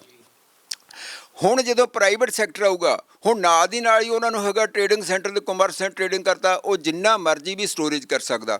ਸਟੋਰੇਜ ਅੱਗੇ ਕੀ ਹੁੰਦਾ ਸੀਗਾ ਵੀ ਇਸ ਚੀਜ਼ ਤੋਂ ਵੱਧ ਕੋਈ ਕੋਮੋਡਿਟੀ ਨੂੰ ਉਹਨੂੰ ਉਹ ਪਰਚੇਜ਼ ਨਹੀਂ ਕਰ ਸਕਦਾ ਜਾਂ ਸਟੋਰ ਨਹੀਂ ਕਰ ਸਕਦਾ। ਉਹਦਾ ਕੀ ਮਤਲਬ ਹੁੰਦਾ ਸੀ? ਕੋਈ ਬੰਦਾ ਜ਼ਖੀਰੇਬਾਜ਼ੀ ਨਾ ਕਰ ਲਵੇ, ਜ਼ਖੀਰੇਬਾਜ਼ੀ ਕਰਕੇ ਮਾਰਕੀਟ ਦੇ ਵਿੱਚ ਟੈਂਪਰੇਰੀ ਜਿਹੜੀ ਉਹਦੀ ਮਤਲਬ ਡਿਮਾਂਡ ਨੂੰ ਸਪਲਾਈ ਘਟਾ ਦੇਵੇ ਅਤੇ ਉਹਦੀ ਨੇਚਰਲੀ ਉਹਦੀ ਡਿਮਾਂਡ ਵਧੂਗੀ ਅਤੇ ਪੈਸਾ ਬਣਾਉਣ ਦਾ ਇੱਕ ਤਰੀਕਾ ਬਣ ਜਾਵੇ। ਉਹਦੇ ਵਿੱਚ ਜਿਹੜਾ ਹੈਗਾ ਹੁਣ ਇਹ ਵੀ ਇੱਕ ਕਰਪਸ਼ਨ ਦਾ ਹਿੱਸਾ। ਜਦੋਂ ਅਸੀਂ ਕਿਸੇ ਬੰਦੇ ਨੂੰ ਕਹਿ ਦਾਂਗੇ ਤੂੰ ਜਿੰਨਾ ਮਰਜ਼ੀ ਖਰੀਦ ਲਾ, ਅਤੇ ਜਦੋਂ ਮਰਜ਼ੀ ਤੇਰੇ 'ਤੇ ਕੋਈ ਪਾਬੰਦੀ ਕੋਈ ਨਹੀਂ ਹੈਗੀ ਕਿ ਤੂੰ ਇਹਨੂੰ ਜਦੋਂ ਮਰਜ਼ੀ ਆਪਦੇ ਜ਼ਖੀਰੇ ਦੇ ਵਿੱਚੋਂ ਕੱਢੇ ਜਾਂ ਨਾ ਕੱਢੇ, ਉਹ ਕਹੂਗਾ ਜੀ ਮੈਂ ਖਰੀਦੀ ਹੈ, ਮੇਰੇ ਪੈਸਿਆਂ ਦੀ ਖਰੀਦੀ ਆ, ਮੇਰੇ ਸਟੋਰ ਦੇ ਵਿੱਚ ਪਈ ਆ, ਤੁਹਾਡਾ ਕੀ ਜਾਂਦਾ? ਦੇਖੋ ਇਹ ਪੁਰਾਣੇ ਜ਼ਮਾਨੇ ਦੇ ਵਿੱਚ ਜਦੋਂ ਅਸੀਂ ਛੋਟੇ ਹੁੰਦੇ ਸੀਗੇ, ਉਦੋਂ ਜਦੋਂ ਕਿਤੇ ਮਿੱਟੀ ਦੇ ਤੇਲ ਵਾਲਾ ਜਾਂ ਡੀਜ਼ਲ ਵਾਲਾ ਜਾਂ ਕਿਸੇ ਖੰਡ ਵਾਲਾ ਵੀ ਕਹਿ ਲਓ, ਸੀਮਿੰਟ ਵਾਲਾ ਕਹਿ ਲਓ, ਜਦੋਂ ਕਿ ਜ਼ਖੀਰੇਬਾਜ਼ੀ ਕਰਦਾ ਸੀ ਤਾਂ ਉਹਦੇ 'ਤੇ ਛਾਪਾ ਪੈਂਦਾ ਸੀਗਾ। ਫੂਡ ਸਪਲਾਈ ਵਾਲੇ ਕਹਿ ਲਓ, ਸਿਵਲ ਸਪਲਾਈ ਵਾਲੇ ਕਹਿ ਲਓ, ਕੋਈ ਹੋਰ ਮਹਿਕਮਾ ਕਹਿ ਲਓ, ਵਿਜੀਲੈਂਸ ਕਹਿ ਲਓ, ਉਹ ਉਹਨਾਂ ਨੂੰ ਫੜਦੇ ਸੀ। ਇਹਦਾ ਮਤਲਬ ਹੁਣ ਕੀ ਕੀਤਾ? ਜ਼ਖੀਰੇਬਾਜ਼ੀ ਨੂੰ ਜਿਹੜੀ ਕਿ ਅੱਗੇ ਸਮਗਲਿੰਗ ਸਮਝਿਆ ਜਾਂਦਾ ਸੀ, ਅੱਗੇ ਇੱਕ ਉਹਨੂੰ ਫਾਲਟ ਸਮਝਿਆ ਜਾਂਦਾ ਸੀਗਾ ਜਾਂ ਇੱਕ ਗੈਰ ਕਾਨੂੰਨੀ ਕੰਮ ਸਮਝਿਆ ਜਾਂਦਾ ਸੀ, ਉਹਨੂੰ ਉਹਨਾਂ ਨੇ ਕਾਨੂੰਨੀ ਰੂਪ ਦਿੱਤਾ, ਜਿਹੜਾ ਕਿ ਨੈਸ਼ਨਲ ਲੈਵਲ 'ਤੇ ਅਸੀਂ ਸੋਚੀਏ ਕਿ ਸਿਟੀਜ਼ਨ ਦੇ ਤੌਰ 'ਤੇ ਇੱਕ ਬਹੁਤ ਵੱਡੀ ਆਉਣ ਵਾਲੇ ਸਾਡੇ ਸਮਾਜ ਲਈ ਘਾਤਕ ਸਿੱਧ ਹੋ ਸਕਦਾ। ਅਤੇ ਜਦੋਂ ਦੂਸਰੀ ਗੱਲ ਆ ਗਈ ਇਹਦੇ ਵਿੱਚੋਂ, ਉਹ ਕਹਿੰਦੇ ਆ ਜੀ ਮਤਲਬ ਦੇਖੋ ਫਰਵਰੀ ਦੇ ਵਿੱਚ ਜਿਹੜੇ ਸਭ ਤੋਂ ਪਹਿਲਾਂ ਜਿਹੜੇ ਆਪਣੇ ਰਾਜੇਵਾਲ ਸਾਹਿਬ ਨੇ, ਉਹਨਾਂ ਨੇ ਇਹ ਸਾਡੀਆਂ ਪਾਰਟੀਆਂ ਦੇ ਵਿੱਚ ਲਿਆਤਾ ਸੀ ਕਿ ਆਹ ਚੀਜ਼ ਹੋਣ ਜਾ ਰਹੀ ਆ। ਫਿਰ ਇਹਨਾਂ ਨੇ ਹੁਣ ਉਹਦੀ ਆਪਾਂ ਜਿਸ ਢੰਗ ਨਾਲ ਇਹਨਾਂ ਨੇ ਇੰਟਰੋਡਿਊਸ ਕੀਤੇ ਨੇ, ਜੂਨ ਦੇ ਵਿੱਚ ਇਹਨਾਂ ਨੇ ਇੰਟਰੋਡਿਊਸ ਕੀਤਾ। ਜੂਨ ਦੇ ਵਿੱਚ ਜਿਹੜਾ ਸਾਡਾ ਕੋਵਿਡ ਸਿਸਟਮ ਆ ਉਹ ਪੀਕ 'ਤੇ ਸੀਗਾ।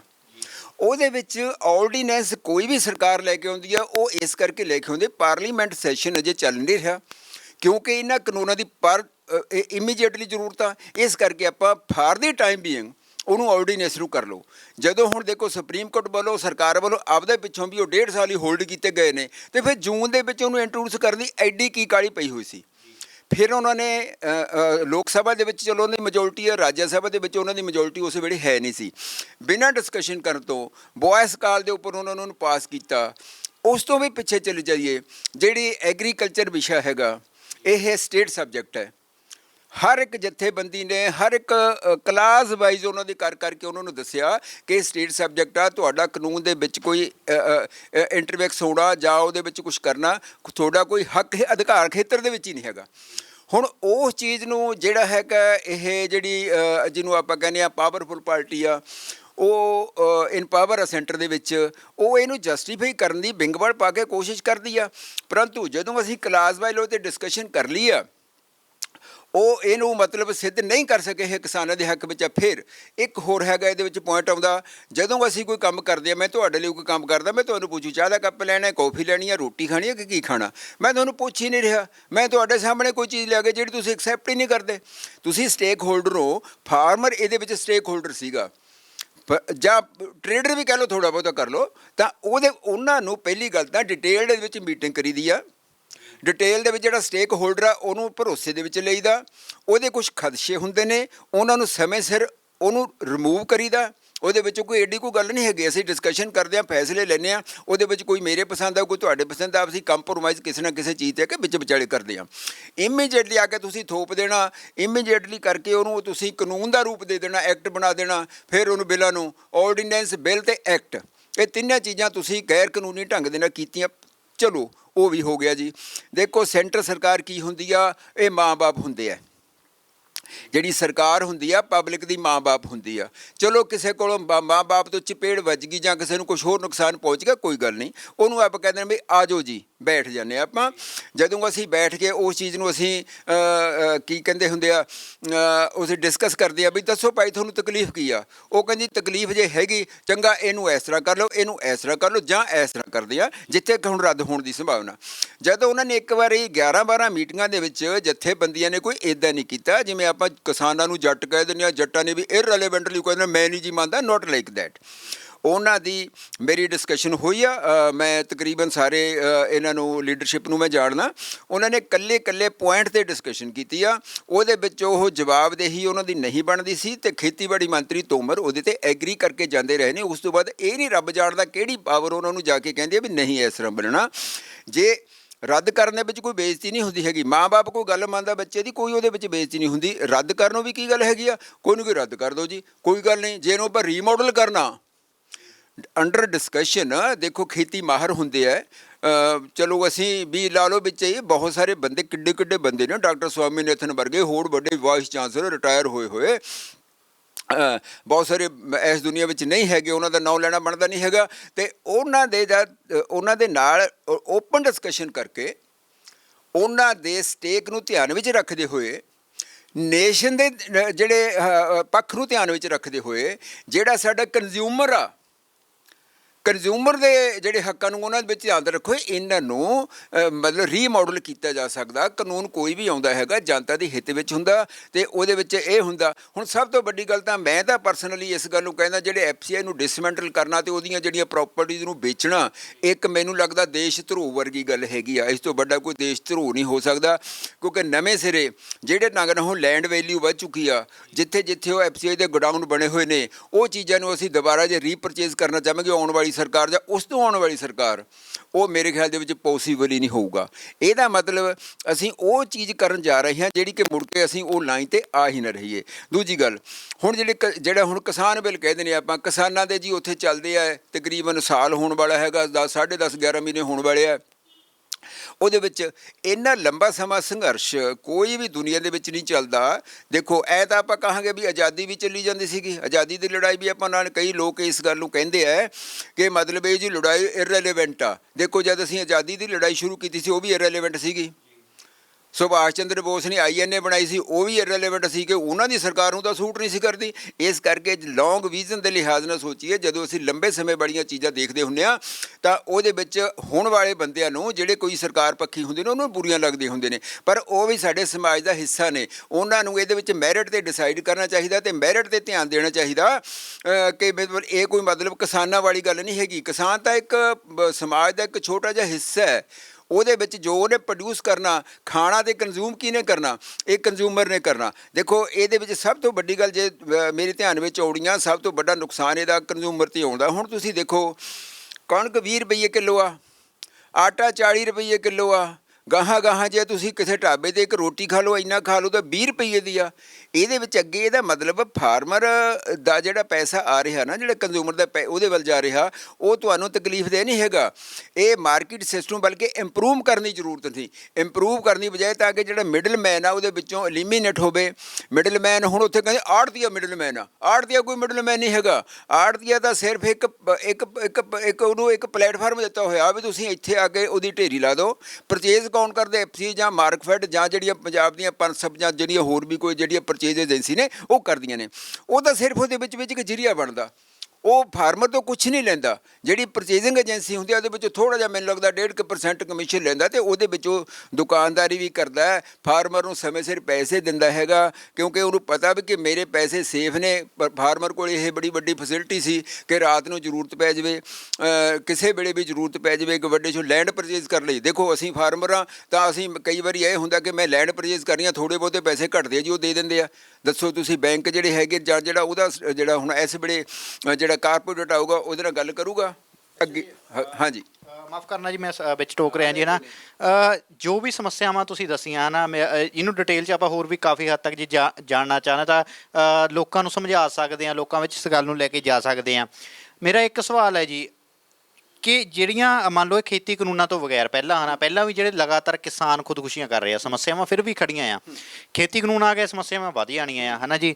ਤੇ ਇਹ ਸਾਰੇ ਸਿਸਟਮ ਨੂੰ ਸੈੱਟ ਕਰਨ ਲਈ, ਪਰਿਵਰਤਨ ਲਿਆਉਣ ਲਈ, ਜਿਸ ਤਰ੍ਹਾਂ ਪਹਿਲਾਂ ਹਰਾ ਇਨਕਲਾਬ ਆਇਆ ਸੀ ਪਰ ਪਰਿਵਰਤਨ ਨਹੀਂ ਆਇਆ, ਹਰਾ ਇਨਕਲਾਬ ਸਿਰਫ ਨਾਮ ਤੋਂ ਹੀ ਆਇਆ। ਪਰ ਜੇ ਗੱਲ ਕਰ ਲਈ ਆਪਾਂ, ਕਿਉਂਕਿ ਕਿਸਾਨ ਲਗਾਤਾਰ ਉਸੇ ਤਰ੍ਹਾਂ ਖੁਦਕੁਸ਼ੀਆਂ ਹੋ ਰਹੀਆਂ, ਕਿਸਾਨ ਕਹਿੰਦੇ ਆ ਲਾਹੇਵੰਦ ਨਹੀਂ ਖੇਤੀ ਹੈਗੀ।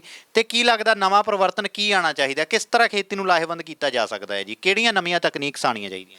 ਦੇਖੋ ਕੋਈ ਵੀ ਜਿਹੜਾ ਸਮਾਂ ਹੈਗਾ, ਹਰ ਇੱਕ ਚੀਜ਼ ਦੇ ਵਿੱਚ ਕੋਈ ਧਰਮ ਆ, ਕੋਈ ਜਾਤ ਆ, ਕੋਈ ਸਾਡੀ ਲਿਵਿੰਗ ਸਿਸਟਮ ਆ, ਲਾਈਫ ਸਟਾਈਲ ਆ, ਇਹਦੇ ਵਿੱਚ ਪਰਿਵਰਤਨ ਹਮੇਸ਼ਾ ਆਉਂਦਾ।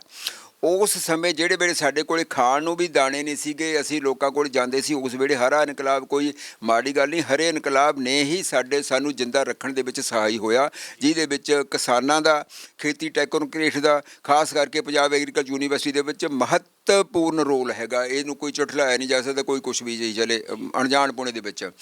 ਹੁਣ ਜਦੋਂ ਕਿ ਸਾਡੇ ਕੋਲ ਇੱਕ ਤਾਂ ਆ ਗਿਆ ਕਿ ਸਾਡੇ ਕੋਲ ਕੁਆਂਟਿਟੀ ਫੂਡ ਦੀ ਆ ਗਈ ਅਤੇ ਕੁਆਲਿਟੀ ਫੂਡ ਦੀ ਜ਼ਰੂਰਤ ਹੈਗੀ ਆ। ਹੁਣ ਉਹਦੇ ਵਿੱਚ ਕਿੰਨੀ ਵਾਰੀ ਕੀਤਾ, ਕਿਉਂਕਿ ਬਈ ਡਿਵਰਸੀਫਿਕੇਸ਼ਨ ਆਫ ਐਗਰੀਕਲਚਰ ਅਸੀਂ ਕਹਿ ਦਿੰਦੇ ਹਾਂ। ਡਿਵਰਸੀਫਿਕੇਸ਼ਨ ਕੀ ਹੈਗਾ? ਇਹਦੇ ਵਿੱਚ ਅਸੀਂ ਜਿਹੜੀਆਂ ਦੇਖੋ ਇਹਦੇ ਵਿੱਚ ਇਹ ਵੀ ਨਹੀਂ ਹੈਗਾ ਕਿ ਡਿਵਰਸੀਫਿਕੇਸ਼ਨ ਅਸੀਂ ਫਸਲਾਂ ਨਾਲ ਹੀ ਕਰਨੀ ਆ। ਉਹਦੇ ਵਿੱਚ ਕਿਸਾਨ ਪੱਖ ਤੋਂ ਮੈਂ ਸੋਚਿਆ ਤਾਂ ਡਿਵਰਸੀਫਿਕੇਸ਼ਨ ਆਫ ਪ੍ਰੋਫੈਸ਼ਨ ਵੀ ਕਰ ਲੈਣੀ ਚਾਹੀਦੀ ਹੈ। ਡਿਵਰਸੀਫਿਕੇਸ਼ਨ ਪ੍ਰੋਫੈਸ਼ਨ ਕੀ ਆ? ਅਸੀਂ ਵੀ ਕਿਸਾਨਾਂ ਦੇ ਵਿੱਚੋਂ ਹੀ ਆ, ਥੋੜ੍ਹੇ ਬਹੁਤੇ 2 ਜਮਾਤਾਂ ਪੜ੍ਹ ਕੇ ਸੱਜੇ ਖੱਬੇ ਹੋ ਗਏ, ਇੱਕ ਅੱਧਾ ਘਰੇ ਕੰਮ ਕਰ ਲਿਆ, ਦੂਸਰਾ ਕਰਨ ਲੱਗ ਗਿਆ। ਜੇ ਅਸੀਂ ਸਾਰੇ ਖੇਤੀ 'ਤੇ ਨਿਰਭਰ ਹੋ, ਉਹ ਗੱਲ ਬਣਨੀ ਨਹੀਂ, ਕਿਉਂਕਿ ਇਹਦੇ ਵਿੱਚ ਪਾਪੂਲੇਸ਼ਨ ਦਾ ਵਧਣਾ ਇਕੱਲਾ ਖੇਤੀਬਾੜੀ ਦਾ ਕਸੂਰ ਨਹੀਂ, ਪਾਪੂਲੇਸ਼ਨ ਦਾ ਵਧਣਾ ਅਤੇ ਸਾਡੇ ਲਾਈਫ ਸਟਾਈਲ ਦੇ ਵਿੱਚ ਚੇਂਜ ਆਉਣਾ ਵੀ ਉਹਦਾ ਇੱਕ ਕਾਰਨ ਆ ਉਹਦੇ ਵਿੱਚ ਹੋਣ ਦਾ। ਹੁਣ ਅਸੀਂ ਜਦੋਂ ਸਾਡੇ ਕੋਲ ਖਰਚੇ ਵਧਦੇ ਹੈ ਤਾਂ ਉਸ ਢੰਗ ਦੇ ਨਾਲ ਸਾਨੂੰ ਉਹਦੇ ਵਿੱਚ ਵਾਧੇ ਵੀ ਕਰਨੇ ਪੈਣਗੇ। ਉਹਦੇ ਵਿੱਚ ਸਾਡੇ ਵਿੱਚੋਂ ਕੁਛ ਹਿੱਸਾ ਜਿਹੜਾ ਹੈਗਾ, ਬਹੁਤ ਵਾਰੀ ਇਹ ਮਾਹਰਾਂ ਵੱਲੋਂ ਰਿਕਮੈਂਡ ਕੀਤਾ ਗਿਆ, ਸਾਡੀ ਜਿਹੜੀ ਸਮਾਲ ਸਕੇਲ ਇੰਡਸਟਰੀ ਹੈ, ਜਿਹੜੀ ਕਿ ਜ਼ਿਆਦਾ ਵੱਡੇ ਵੱਡੇ ਸ਼ਹਿਰਾਂ ਦੇ ਵਿੱਚ ਆ। ਹੁਣ ਜੇ ਕੋਈ ਬੱਚਾ ਉੱਥੇ 10-15 ਹਜ਼ਾਰ 'ਤੇ ਜਾਂਦਾ ਹੈਗਾ ਤਾਂ ਉਹਨੂੰ ਜਿਹੜਾ ਹੈਗਾ ਉੱਥੇ ਜਾ ਕੇ ਉਹਨੂੰ ਪੈਟਰੋਲ ਦਾ ਖਰਚਾ ਹੀ ਉਹਨਾਂ ਪੈ ਜਾਂਦਾ, ਕੱਪੜੇ ਪਾਟ ਜਾਂਦੇ ਆ, ਟਾਇਰ ਘਸ ਜਾਂਦੇ ਆ। ਜੇ ਇਹਨੂੰ ਰੂਰਲ ਏਰੀਏ ਦੇ ਵਿੱਚ ਸਮਾਲ ਸਕੇਲ ਇੰਡਸਟਰੀ ਨੂੰ ਐਗਰੋ ਬੇਸਡ ਆ, ਖਾਸ ਕਰਕੇ ਜਿਹੜੀ ਐਗਰੋ ਬੇਸਡ ਇੰਡਸਟਰੀ, ਤਾਂ ਦੂਸਰੀ ਜਿਹੜੀ ਐਗਰੋ ਪ੍ਰੋਸੈਸਿੰਗ ਹੈ ਜਿਹੜੀ, ਦੇਖੋ ਐਗਰੋ ਪ੍ਰੋਸੈਸਿੰਗ ਕੀ ਹੈਗੀ ਆ, ਲੋਕਲ ਲੈਵਲ 'ਤੇ ਲੈ ਕੇ ਵੀ। ਹੁਣ ਕਾਰਪੋਰੇਟ ਕਹੀ ਜਾਂਦੇ ਆ, ਵੈਸੇ ਤਾਂ ਕਾਰਪੋਰੇਟ ਹੈਗਾ, ਸਰਕਾਰ ਆਪਣੇ ਤੌਰ 'ਤੇ ਕਾਰਪੋਰੇਟ ਬਣੇ, ਆਪਣੇ ਤੌਰ 'ਤੇ ਕਾਰਪੋਰੇਟ ਨਵੇਂ ਡਿਸਟ੍ਰਿਕਟ ਲੈਵਲ 'ਤੇ ਬਣੇ, ਸਟੇਟ ਲੈਵਲ 'ਤੇ ਬਣੇ, ਬਲਾਕ ਲੈਵਲ 'ਤੇ ਬਣੇ, ਉਹ ਉਸ ਦਾ ਹਿੱਸਾ ਖਰੀਦ ਲਵੇ, ਜਾਂ ਗਡਾਊਨ ਦੇ ਵਿੱਚੋਂ ਉਹ ਜੇ ਸੈਂਟਰ ਨੇ ਵੀ ਖਰੀਦ ਲਿਆ ਉਹਦੇ ਵਿੱਚੋਂ ਖਰੀਦ ਲਵੇ। ਕੀ ਆਟਾ ਚੱਕੀਆਂ ਇੱਥੇ ਲੱਗ ਨਹੀਂ ਸਕਦੀਆਂ, ਬਿਸਕੁਟਾਂ ਦੀ ਫੈਕਟਰੀਆਂ ਬਣ ਨਹੀਂ ਸਕਦੀਆਂ, ਜਿਹੜੀਆਂ ਹੋਰ ਚੀਜ਼ਾਂ ਦੇਖੋ ਇਹਦੇ ਵਿੱਚ ਵੈਲਿਊ ਐਡੀਸ਼ਨ ਅਸੀਂ ਆਪਦੀ ਜਿਹੜੀ ਪ੍ਰੋਡਕਟ ਦੇ ਵਿੱਚ ਕਰਾਂਗੇ, ਪ੍ਰੋਡਿਊਸ ਦੇ ਵਿੱਚ, ਤਾਂ ਸਾਨੂੰ ਉਹਦੇ ਵਿੱਚ ਵਾਧਾ ਹੋਊਗਾ ਅਤੇ ਕੁਛ ਹਿੱਸਾ ਸਾਡਾ ਜਿਹੜਾ ਹੋਊਗਾ ਸਮਾਲ ਸਕੇਲ ਇੰਡਸਟਰੀ ਦੇ ਵਿੱਚ ਇੰਪਲਾਈ ਹੋ ਜਾਊਗਾ। ਜਦੋਂ ਇਹ ਫੈਕਟਰੀਆਂ ਜਾਂ ਮਤਲਬ ਇੰਡਸਟਰੀ ਕਹਿ ਲਓ ਉੱਥੇ ਆਊਗੀ ਤਾਂ ਨੇਚਰਲੀ, ਜਦੋਂ ਮੈਨੂੰ ਪਤਾ ਵੀ ਮੈਂ ਔਨ ਫੁੱਟ ਚਲੇ ਜਾਣਾ, ਸਾਈਕਲ ਤੇ ਚਲੇ ਜਾਣਾ। ਜੇ ਮੈਨੂੰ 10,000 ਵੀ ਮਿਲੇ, 15 ਮਿਲੇ, ਵਟਐਵਰ, ਉਹਦੇ ਵਿੱਚ ਮੈਂ ਫਿਕਸ ਨਹੀਂ ਕਰਦਾ ਵੀ ਕਿੰਨੇ ਘੱਟ ਨੇ ਜਾਂ ਕਿੰਨੇ ਵੱਧ ਨੇ। ਜੋ ਵੀ ਸਾਨੂੰ ਪੈਸਾ ਆਊਗਾ, ਜੋ ਕੁਛ ਸਾਡੇ ਕੋਲ ਖੇਤੀ 'ਤੇ ਆਇਆ, ਕੁਛ ਅਸੀਂ ਥੋੜ੍ਹੇ ਬਹੁਤੇ ਅੱਗੇ ਡੇਅਰੀ ਕਰ ਲੈਂਦੇ ਹੁੰਦੇ ਸੀਗੇ। ਡੇਅਰੀ ਦੇ ਵਿੱਚ ਵੀ ਹੈਗਾ ਉਹ ਇਹ ਚੀਜ਼ਾਂ ਨੇ। ਆਪਾਂ ਉਸ ਗੱਲ 'ਤੇ ਨਾ ਜਾਈਏ ਵੀ ਡੇਅਰੀ ਕਿਉਂ ਫੇਲ ਹੋ ਰਹੀ ਆ ਜਾਂ ਦੂਸਰੀ ਹੋ ਰਹੀ ਆ, ਉਹ ਵੀ ਫਿਰ ਵੀ ਉਹ ਵੀ ਮਾਰਕੀਟ ਕੰਟਰੋਲ ਸਿਸਟਮ ਠੀਕ ਨਹੀਂ ਹੈਗਾ। ਦੇ ਪਿੰਡਾਂ ਦੇ ਵਿੱਚੋਂ ਦੁੱਧ ਸਸਤਾ ਮਿਲਦਾ, ਅਤੇ ਜਦੋਂ ਅਸੀਂ ਸ਼ਹਿਰਾਂ ਦੇ ਵਿੱਚ ਵਾਹੁਣੇ ਪਤਲਾ ਕਰਕੇ ਉਹਨੂੰ, ਬਲਕਿ ਉਹਨੂੰ ਪਤਲਾ ਕਰਕੇ 60 ਰੁਪਏ 'ਤੇ ਆ ਜਾਂਦਾ। ਪਿੰਡਾਂ ਦੇ ਵਿੱਚੋਂ 30 ਰੁਪਏ ਲਿਆ ਜਾਂਦਾ ਫੁੱਲ ਫੈਟ ਵਾਲਾ, ਜਾਂ ਕਹਿ ਲਓ ਕਿ ਜਿੱਥੇ ਕਿਤੇ ਸਰਕਾਰੀ ਡੇਅਰੀਆਂ ਮਿਲਕ ਪਲਾਂਟਾਂ ਦੇ ਕੰਮ ਨਹੀਂ ਚੱਲਦਾ, 30-35 'ਤੇ ਚੱਲ ਜਾਂਦਾ। ਰੂਰਲ ਏਰੀਏ ਦੇ ਵਿੱਚ ਜਿਹੜੇ ਰਿਮੋਟ ਏਰੀਆ, ਉੱਥੇ ਉਸ ਨੂੰ ਪਤਲਾ ਕਰ ਲਿਆ ਜਾਂਦਾ ਅਤੇ ਉਹ 60 ਰੁਪਏ ਦਾ ਬਣ ਜਾਂਦਾ। ਇਹਦਾ ਮਤਲਬ ਕੀ ਹੁੰਦਾ, ਫਿਰ ਉੱਥੇ ਮਿਡਲ ਆਉਂਦਾ, ਚਾਹੇ ਇੰਡਸਟਰੀਅਲ ਆਉਂਦਾ। ਉਹਦੇ ਵਿੱਚ ਸਾਨੂੰ ਲੋਕਲ ਲੈਵਲ 'ਤੇ ਜਿਹੜੀ ਸਾਡੀ ਇੰਡਸਟਰੀਅਲ ਸਿਸਟਮ ਨੂੰ ਅੱਗੇ ਪ੍ਰਫੁੱਲਿਤ ਕਰਨਾ ਪਊਗਾ, ਪ੍ਰਮੋਟ ਕਰਨਾ ਪਊਗਾ ਆਪਣੇ ਲੈਵਲ 'ਤੇ, ਜਿਹਦੇ ਵਿੱਚ ਕੋਆਪਰੇਟਿਵ ਸੁਸਾਇਟੀਆਂ ਦਾ ਬਹੁਤ ਵੱਡਾ ਰੋਲ ਹੋ ਸਕਦਾ। ਕੋਆਪਰੇਟਿਵ ਸੁਸਾਇਟੀਆਂ ਦੇ ਵਿੱਚ ਵੀ ਜਿਹੜਾ ਹੈਗਾ, ਹੁਣ ਅਸੀਂ ਬਹੁਤ ਸਾਰੀ ਜਗ੍ਹਾ 'ਤੇ ਚੱਲਦਾ, ਉਹ ਆਪਣੇ ਆਪ 'ਤੇ ਡਿਪੈਂਡੈਂਟ ਨੇ। ਉਹਦੇ ਵਿੱਚ ਕੀ ਹੁੰਦਾ, ਐਗਰੀ ਸੈਂਟਰ ਦੇ ਵਿੱਚ ਸਾਡੇ ਖਰਚੇ ਘੱਟ ਜਾਣਗੇ।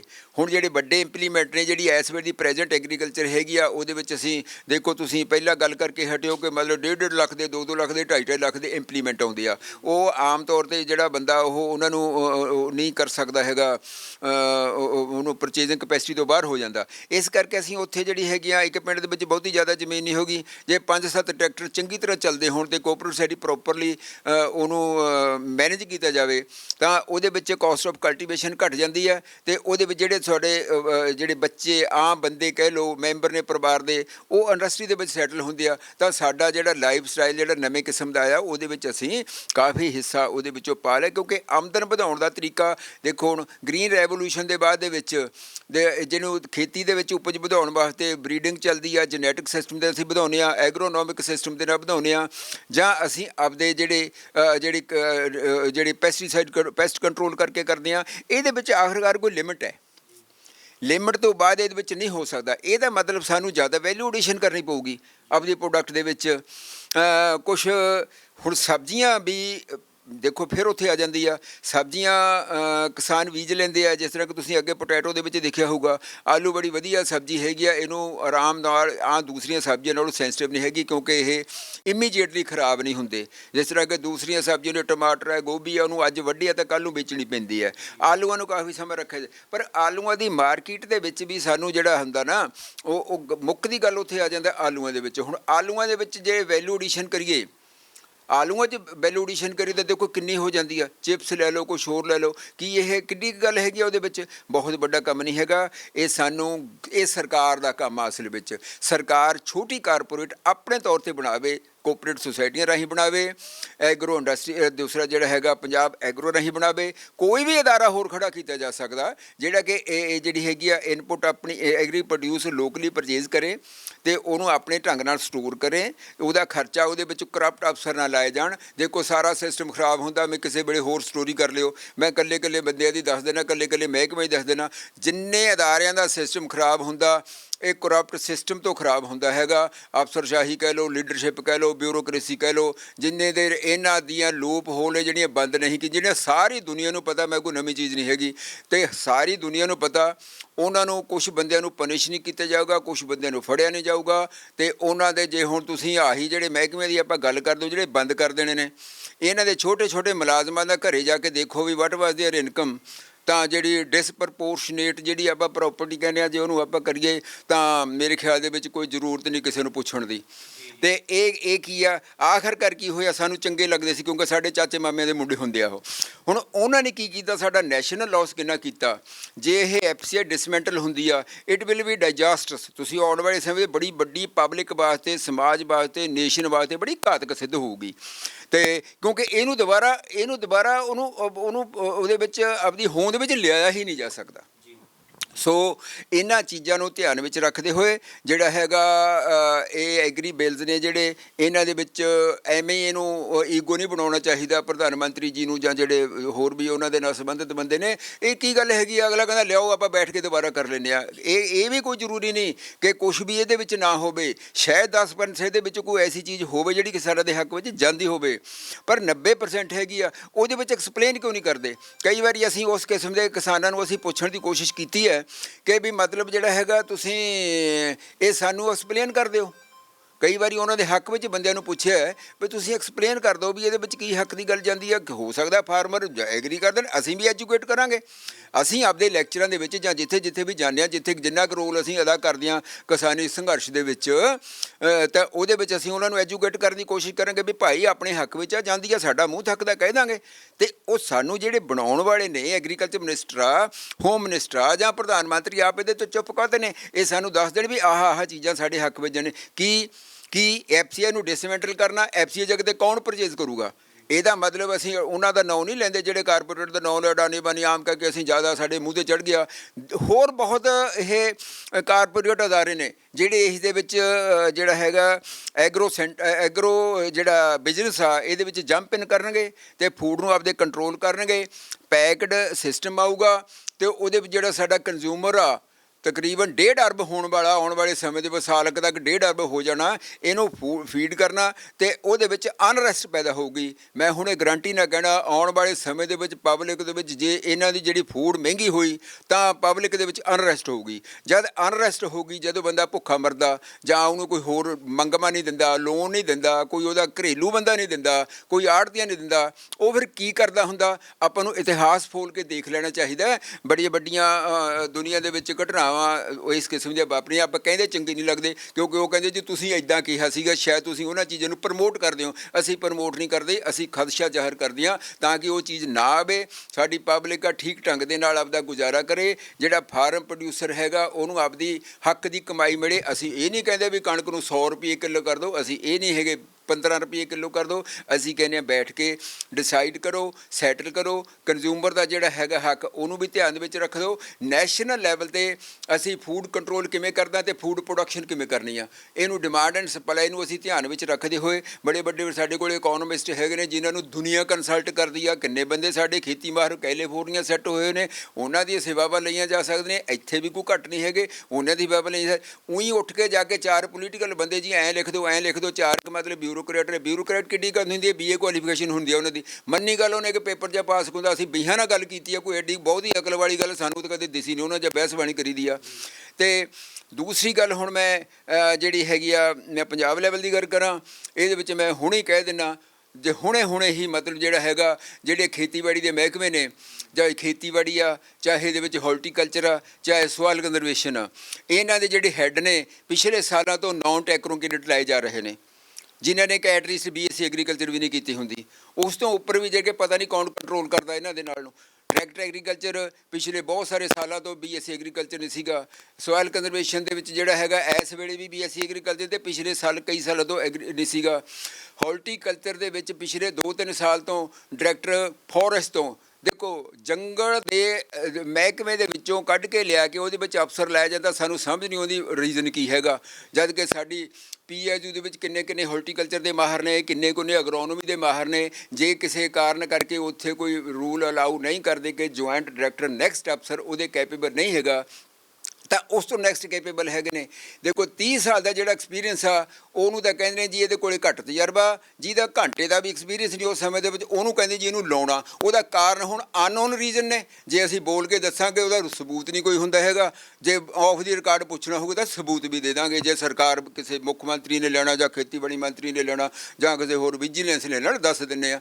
ਅਤੇ ਸੋ ਇਹਦੇ ਵਿੱਚ ਖੇਤੀ ਬਿੱਲਾਂ ਦੇ ਵਿੱਚ ਬਹੁਤ ਸਾਰੀ ਬਹਿਸ ਪਬਲਿਕ ਦੇ ਵਿੱਚ ਹੋ ਸਕੀ ਆ। ਸਾਰੇ ਇਕੱਲੇ ਫਾਰਮਰ ਕੋਲ ਜਾਈਦਾ, ਉਹਨਾਂ ਨੂੰ ਸਾਰਿਆਂ ਨੂੰ ਇਸ ਚੀਜ਼ ਦਾ ਗਿਆਨ ਪੈਦਾ ਹੋ ਸਕਿਆ। ਤੁਸੀਂ ਪ੍ਰੈਸ ਵਾਲਿਆਂ ਤੁਹਾਨੂੰ ਵੀ ਗਿਆਨ ਆ, ਪਰ ਇਹਦੇ ਵਿੱਚ ਹੁਣ ਐਮੀਕੇਬਲੀ ਸਰਕਾਰ ਨੂੰ ਅਸੀਂ ਅੰਤ ਦੇ ਵਿੱਚ ਇਹੀ ਬੇਨਤੀ ਕਰਾਂਗੇ, ਕੋਈ ਜਿੱਦ ਨਹੀਂ ਕਰੀਦੀ ਨਾ ਕਿਸਾਨਾਂ ਵੱਲੋਂ ਨਾ ਉਹਨਾਂ ਦੇ ਵੱਲੋਂ। ਵਾਤਾਵਰਨ ਉੱਤੇ ਖਰਾਬ ਕਰਨ ਦੀ ਕੋਸ਼ਿਸ਼ ਨਹੀਂ ਕਰੀ ਜਾਈ ਕਈ ਵਾਰੀ ਇਲਜ਼ਾਮਬਾਜ਼ੀ ਕਰਕੇ, ਅਤੇ ਉਹਦੇ ਵਿੱਚ ਉਹ ਪੀਸਫੁਲ ਅੰਦੋਲਨ ਚੱਲ ਰਿਹਾ। ਸਾਰੇ ਕੰਟਰੀ ਦੇ ਵਿੱਚ ਉਹਨਾਂ ਨੂੰ ਸਪੋਰਟ ਮਿਲ ਰਹੀ ਆ। Even out of the country ਵੀ ਬਹੁਤ ਜਿਹੜੀਆਂ ਅਦਾਰਿਆਂ ਨੇ UN ਤੱਕ ਸਪੋਰਟ ਮਿਲੀ ਆ। ਕੋਈ ਗੱਲ ਨਹੀਂ, ਇਹਦੇ ਵਿੱਚ ਕੋਈ ਜਿੱਦ ਕਰਨ ਦੀ ਲੋੜ ਨਹੀਂ, ਇਹਦੇ ਵਿੱਚ ਕੋਈ ਇੱਦਾਂ ਦੀ ਬਣਾਉਣ ਦੀ ਲੋੜ ਵੀ ਨਹੀਂ ਹੈਗੀ ਕਿ ਮੈਂ ਇਹਨਾਂ ਦੀ ਹੁਣ ਜਿੱਤ ਹੋ ਰਹੀ ਆ। ਜਿੱਤ ਜੁੱਤ ਨੂੰ ਛੱਡ ਕੇ ਹੋਏ ਬੈਠ ਕੇ ਛੇਤੀ ਫੈਸਲਾ ਕਰਨਾ ਚਾਹੀਦਾ। ਪਬਲਿਕ ਜਿਹੜੀ ਹੁੰਦੀ ਆ ਬੱਚਿਆਂ ਵਾਂਗੂ ਹੁੰਦੀ ਆ। ਪ੍ਰਧਾਨ ਮੰਤਰੀ ਨੂੰ ਫਿਰ ਇਹਦੇ ਵਿੱਚ ਜਾਂ ਜਿਹੜੀ ਵੀ ਹੈਗੀ ਲੀਡਰਸ਼ਿਪ ਟੋਟਲ ਸੈਂਟਰ ਦੀ, ਉਹਨਾਂ ਨੂੰ ਸਾਡੇ ਸਿਸਟਮ ਵੱਲੋਂ ਬੇਨਤੀ ਆ ਕਿ ਇਹਨੂੰ ਛੇਤੀ ਸੈਟਲ ਕਰਨ ਦੀ ਕੋਸ਼ਿਸ਼ ਕਰੇ। ਹਰ ਇੱਕ ਚੀਜ਼ ਦਾ ਹੱਲ ਹੁੰਦਾ, ਦੂਜੀ ਪਾਰਟੀ ਵੀ ਉਸ ਗੱਲ 'ਤੇ ਆ ਜਾਂਦੀ ਹੁੰਦੀ ਜਦੋਂ ਕਿ ਰੈਲੇਵੈਂਸੀ ਨਾਲ ਅਸੀਂ ਫੈਸਲਾ ਕਰਦੇ ਹਾਂ ਜੀ। ਬਹੁਤ ਧੰਨਵਾਦ ਜੀ। ਸੋ ਇਸ ਸਾਡੇ ਨਾਲ ਡਾਕਟਰ ਬਲਵੀਰ ਸਿੰਘ ਜੋ ਬਟਾਰੀ ਜੁੜੇ ਹੋਏ ਸੀਗੇ ਕਾਫੀ ਡਿਟੇਲ ਵਿੱਚ ਦੇਖੋ ਗੱਲ ਕਰ ਲਈਏ ਕਿ ਵਿਸਥਾਰ ਪੂਰਵਕ ਵਿੱਚ ਖੇਤੀ ਕਾਨੂੰਨਾਂ ਬਾਰੇ ਤੇ ਕਿਸ ਤਰ੍ਹਾਂ ਆਪਾਂ ਖੇਤੀ ਦੇ ਸੁਧਾਰ ਕਰ ਸਕਦੇ ਆ, ਪੂਰੇ ਭਾਰਤ ਦੇ ਵਿੱਚ ਕਿਸ ਤਰ੍ਹਾਂ ਖੇਤੀ ਦੇ ਸੁਧਾਰ ਕੀਤੇ ਜਾ ਸਕਦੇ, ਡਿਟੇਲ ਦੇ ਵਿੱਚ ਦੱਸਿਆ ਇਹਨਾਂ ਨੇ, ਵਿਸਥਾਰ ਪੂਰਵਕ ਦੱਸਿਆ। ਉਮੀਦ ਕਰਦੇ ਆ ਕਿ ਜਿਹੜੀ ਸਰਕਾਰ ਵੀ ਇਸ ਦੇ ਉੱਤੇ ਅਮਲ ਕਰੂਗੀ, ਕਿਉਂਕਿ ਜੈ ਜਵਾਨ ਜੈ ਕਿਸਾਨ ਦਾ ਨਾਅਰਾ ਤਾਂ ਲਾਇਆ ਜਾਂਦਾ ਆ, ਬਟ ਉਹਦੇ ਪਰ ਅਮਲ ਕਿੰਨਾ ਕੀਤਾ ਜਾਂਦਾ ਉਹ ਤੁਸੀਂ ਸਾਰੇ ਦੇਖ ਰਹੇ ਹੋ। ਪਿਛਲੇ 10-11 ਮਹੀਨੇ ਤੋਂ ਲੋਕਤੰਤਰ ਦੀਆਂ ਲਗਾਤਾਰ ਜਿਹੜੀਆਂ ਧੱਜੀਆਂ ਉਡਾਈਆਂ ਜਾ ਰਹੀਆਂ। ਸੋ ਖੇਤੀ ਮਾਹਿਰ ਨੇ ਡਾਕਟਰ ਬਲਵਿੰਦਰ ਸਿੰਘ ਜੀ ਹੁਣੀ, ਜਿਨ੍ਹਾਂ ਨੇ ਸਾਰਾ ਸਾਨੂੰ ਦੱਸਿਆ ਹੈਗਾ ਆ। ਸੋ ਇਸ ਵੀਡੀਓ ਨੂੰ ਵੱਧ ਤੋਂ ਵੱਧ ਸ਼ੇਅਰ ਕਰਿਓ ਤਾਂ ਕਿ ਵੱਧ ਤੋਂ ਵੱਧ ਲੋਕਾਂ ਤੱਕ ਇਹ ਗੱਲ ਪਹੁੰਚ ਸਕੇ ਤੇ ਸਰਕਾਰ ਦੇ ਕੰਨਾਂ 'ਚ ਵੀ ਇਹ ਗੱਲ ਪਹੁੰਚੇ, ਤਾਂ ਕਿ ਸਰਕਾਰ ਜਿਹੜੀ ਆ ਉਹ ਲੋਕ ਪੱਖੀ ਫੈਸਲਾ ਜਿਹੜਾ ਲੈ ਸਕੇ। ਸੋ ਕੈਮਰਾਮੈਨ ਦੀਪਕ ਦੇ ਨਾਲ ਅਮਨਦੀਪ ਸਿੰਘ ਗੜੀ।